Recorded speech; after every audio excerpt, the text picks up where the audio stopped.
Hello student, welcome to our YouTube channel commerce proficiency.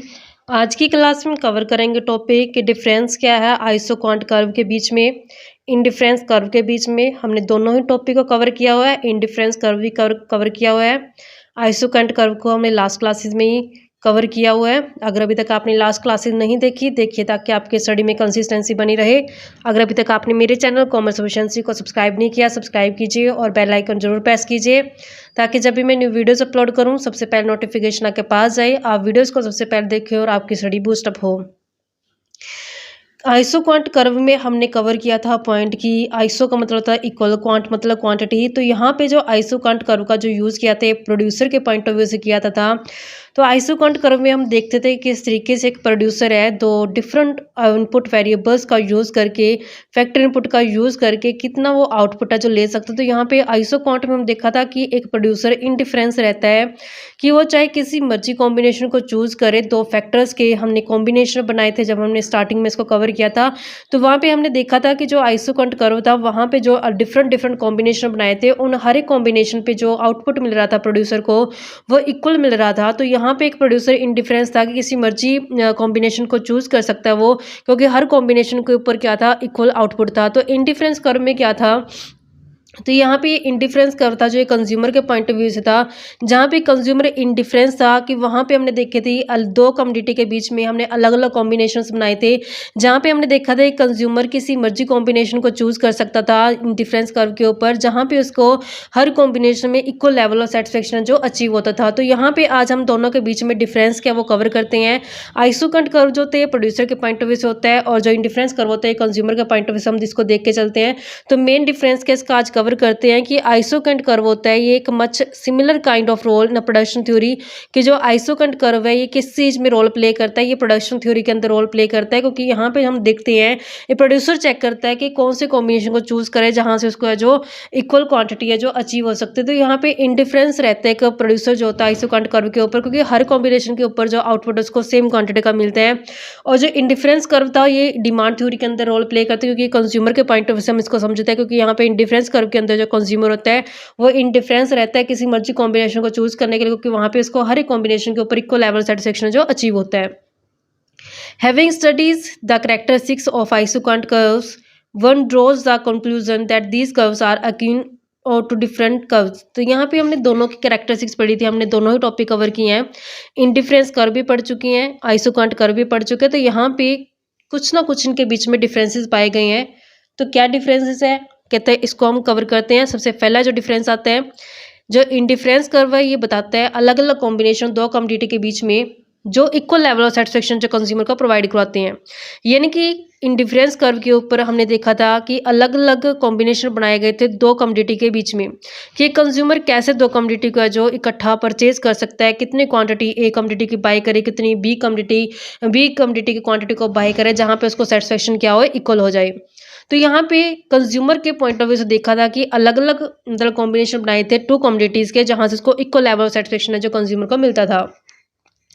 जबकि दूसरी तरफ जो आइसोकांट कर्व है यहाँ पे हम बताते हैं कि अलग अलग कॉम्बिनेशन बताता है दो फैक्टर इनपुट के बीच में, कि दो फैक्टर इनपुट का यूज़ करके एक जो प्रोड्यूसर है वो कैसे इक्वल आउटपुट है जो ले सकता है। क्योंकि आइसोकांट कर्व किसको बताता है, प्रोड्यूसर के पॉइंट ऑफ व्यू को, जहाँ पे दो फैक्टर इनपुट को यूज़ करके एक प्रोड्यूसर क्या करता है, प्रोडक्शन लेता है, आउटपुट लेता है। तो यहाँ पे एक प्रोड्यूसर है जो कौन से कॉम्बिनेशन को चूज़ करे, तो ये उसके लिए इंडिफरेंस रहता है, क्योंकि यहाँ पे हर एक कॉम्बिनेशन के ऊपर है जो इक्वल आउटपुट है जो शो किया जाता है। नेक्स्ट जो डिफरेंस आता है, isoquant shows constant level of output which is measurable. तो जो आइसोकांट कर्व है वो एक कांस्टेंट लेवल ऑफ आउटपुट को बताता है जिसको मेजर कर सकते हैं। जबकि इंडिफरेंस कर्व में हमें बताया जाता था लेवल ऑफ सेटिस्फेक्शन को। अब सेटिस्फेक्शन को हम मेजर नहीं कर सकते, क्योंकि सेटिस्फेक्शन क्या आती है, क्वालिटी में आ जाती है, और क्वालिटी को मेजर करना जो थोड़ा मुश्किल होता है। जो क्वांटिटी होती है आउटपुट का क्वांटिटी में होता है तो उसको हम मेजर कर सकते हैं, लेकिन सेटिस्फेक्शन लेवल जो होता है वो कंज्यूमर का वो क्वालिटी में आ जाता है। क्वालिटी को मेजर करना मुश्किल होता है, आउटपुट क्वांटिटी होती है, इस कारण से उसको हम मेजर कर सकते हैं। सेटिस्फेक्शन क्वालिटी होती है, इसको हम मेजर नहीं कर पाते। तो आइसोकांट कर्व के अंदर लेवल ऑफ आउटपुट आता है जिसको हम मेजर कर पाते हैं, जबकि इंडिफरेंस कर्व के अंदर लेवल ऑफ सेटिस्फेक्शन आता है जिसको हम मेजर है जो नहीं कर पाते। नेक्स्ट जो डिफरेंस आता है, आइसोकांट कर्व रिप्रेजेंट करता है combination of the factor, whereas indifference curve represent the combination of good. तो यहाँ पे आइसोकांट कर्व के अंदर हमने देखा था दो फैक्टर फैक्टर इनपुट के बीच में कॉम्बिनेशन बनाया था। जैसे हमने लेबर और कैपिटल 2 फैक्टर उठाए थे, तो आइसोकंट कर्व के अंदर हमने 2 फैक्टर्स का कॉम्बिनेशन लिया था, जबकि इंडिफरेंस कर्व के अंदर हमने 2 गुड्स के बीच में जो कॉम्बिनेशन लिया था। तो हमने जब इंडिफरेंस कर्व को पढ़ा था तो यहाँ पे हमने एप्पल ऑरेंज 2 कमोडिटी ली थी, जहाँ पे हमने क्या किया था, 2 कमोडिटी के बीच में कॉम्बिनेशन बना के देखा था इंडिफरेंस कर्व के अंदर। तो यहाँ पे ये हमारा नेक्स्ट डिफरेंस आता है। नेक्स्ट कहते हैं कि जो आइसोकंट कर्व है वो प्रोवाइड करवाता है information regarding the economic and uneconomic reasons of production. तो जब हमने आइसोकंट कर्व की प्रॉपर्टीज पढ़ी थी तो वहाँ पे हमने एक कवर किया था पॉइंट रिज लाइन्स वाला। रिज लाइन्स क्या नोट करते हैं, रिज लाइन वो इकोनॉमिक एरिया को बताती हैं जिसके अंदर रह करके एक प्रोड्यूसर अगर प्रोडक्शन करता है गुड्स और सर्विसेज को तो उसको इकोनॉमी होती है, फ़ायदा होता है।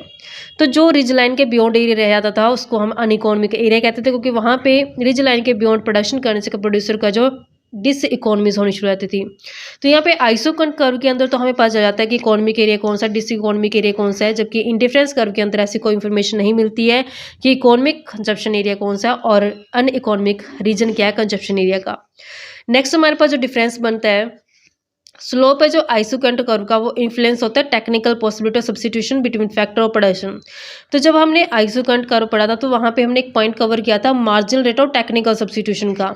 Marginal rate of technical substitution कहता था कि अगर हमने कैपिटल को बढ़ाया तो हमने लेबर को रिड्यूस किया था। यानी हमने 2 फैक्टर इनपुट जब उठाए थे, 2 फैक्टर इनपुट में हमें एग्जांपल लिया था लेबर और कैपिटल का। अगर हमने कैपिटल को बढ़ाया तो लेबर को कम किया था, अगर कैपिटल को कम किया तो लेबर को बढ़ाया था, तो उसको बोलते हैं marginal rate of technical substitution. Marginal rate of technical substitution के ऊपर डिपेंड होता है आइसोकंट कर्व, जबकि दूसरी तरफ जो इंडिफरेंस कर्व होता है वो डिपेंड करता है मार्जिन रेट ऑफ सब्स्टिट्यूशन के ऊपर, जिसे हम एमआरएस बोलते हैं।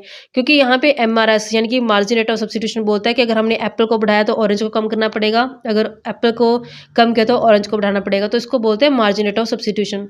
तो यहाँ पे हमने देखा आइसोकंट के अंदर एमआरटीएस का यूज़ किया जाता है, जबकि इंडिफरेंस के अंदर एमआरएस का यूज़ किया जाता है। तो इस तरीके से बच्चे छोटा सा पॉइंट बनता था डिफरेंस क्या है आइसोकंट कर्व और इंडिफरेंस कर्व के बीच में। आई होप कि आपको क्लियर हो गया होगा। ऐसे रेगुलर वीडियो देखने के लिए आप मेरे चैनल कॉमर्स प्रोficiency को सब्सक्राइब, लाइक और शेयर करें और बेल आइकन जरूर प्रेस करें, ताकि जब भी मैं न्यू वीडियोज़ अपलोड करूँ सबसे पहले नोटिफिकेशन के पास जाए, आप वीडियोज़ को सबसे पहले देखकर आपकी स्टडी बूस्टअप हो।